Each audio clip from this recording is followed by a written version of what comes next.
अलग अलग पीढ़ी के नेता जो हैं वो हमारे साथ मौजूद हैं। मुझे लगता है कृपाशंकर जी बिल्कुल अपने को दूसरी पीढ़ी का मान नहीं रहे होंगे, वो कह रहे होंगे कि मैं तो नितेश से पहले की पीढ़ी का हूँ। उनको दूसरी पीढ़ी का। अच्छा, आप भी नहीं मानते हैं?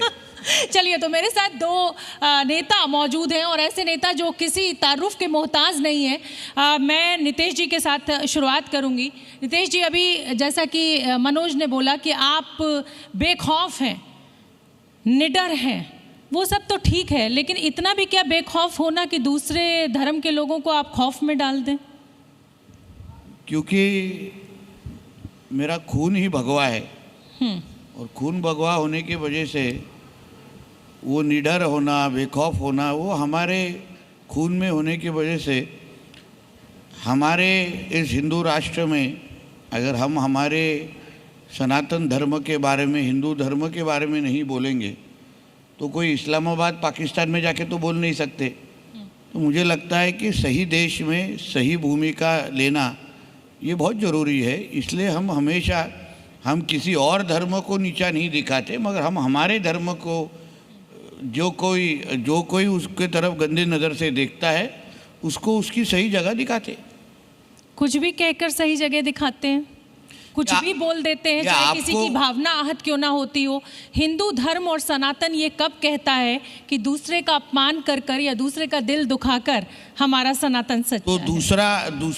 दूसरे का धर्म हमारे धर्म के बेटी बहनों को लव जिहाद के नाम पे ख़त्म कर सकता है। दूसरे का धर्म, अपना खुद का धर्म बढ़ाने के लिए हमारे ही मंदिरों के जगह पे मस्जिद बना सकता है।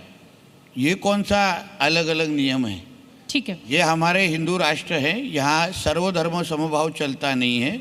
यहाँ पहले हिंदुओं का हित देखा जाता है और फिर बाद में दूसरों को गिना जाता है। ठीक है, नितेश जी ने हिंदुत्व की बात करी, हिंदुओं को आगे बढ़ाने की बात करी, सनातन को आगे बढ़ाने की बात करी, लेकिन कृपाशंकर जी कुछ अलग बात करते हैं और बात वो उत्तर भारतीयों की करते हैं, वो सबको साथ लेने की मराठी संस्कृति की करते हैं। कृपाशंकर जी, यहाँ हिंदुत्व आ गया, आप उसमें उस हिंदुत्व में एक और आगे बढ़ते हैं उत्तर भारतीयों के साथ, क्या कहेंगे? पहली बात शोभना जी, आपको नमस्कार और यहाँ उपस्थित नौजवान सभी हैं, कोई भी ऐसा दिखाई नहीं पड़ रहा है कि बुजुर्ग है। मैं सभी को प्रणाम करता हूँ। एक अंग्रेजी का वाक्य है, कंटिन्यूटी विथ चेंज, अतीत के नींव पर भविष्य का निर्माण।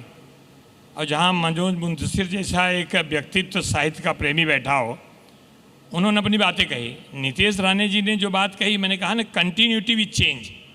सनातन धर्म था, है और रहेगा, लेकिन उसके साथ साथ हमारा विकास जो है, विकास ही हमारी भारतीय जनता पार्टी का मूल मंत्र है।